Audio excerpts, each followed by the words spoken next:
భార్యాభర్తలు అనూన్యంగా ప్రేమగా ఒకరి మీద నమ్మకంతో బతుకుతున్న భార్యాభర్తల్లో సడన్ గా తన భర్త ఇంకొక స్త్రీతో అక్రమ సంబంధం పెట్టుకున్నట్టు ఈమెకి స్పష్టంగా చూసింది, లేకపోతే కనబడి ఈ సన్నివేశము భర్తకే గాని భార్యకే గాని కనపడింది అనుకోండి. ఇప్పుడు చెప్పండి, అతనికి ఏమనిపిస్తుంది? మొట్టమొదట ఏం జరుగుద్దంటే ఆ వ్యక్తి యొక్క గుండెను అట్లా పట్టుకొని పిండినట్టు, ప్రాణము శరీరాన్ని వదిలిపెట్టి పోతున్నట్టు, నరాలన్నీ లూజ్ అయిపోయి కుప్పకూలిపోతాడు. మొట్టమొదట జరిగేది ఇదే. దానికంటే ఎవడైనా కత్తి పెట్టి నన్ను తునుకలు నరికినా బాగుండురా అనిపిస్తుంది.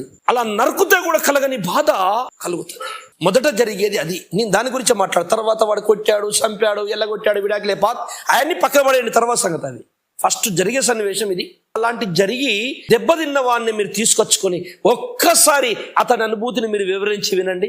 నేను చెప్పిన దానికంటే భయంకరమైన పరిస్థితులు బయటకు వస్తాయి. ఆ మోసము కంటే ఉగ్రవాదులు, నరహంతకులు వాళ్ళు నయ్యమండి.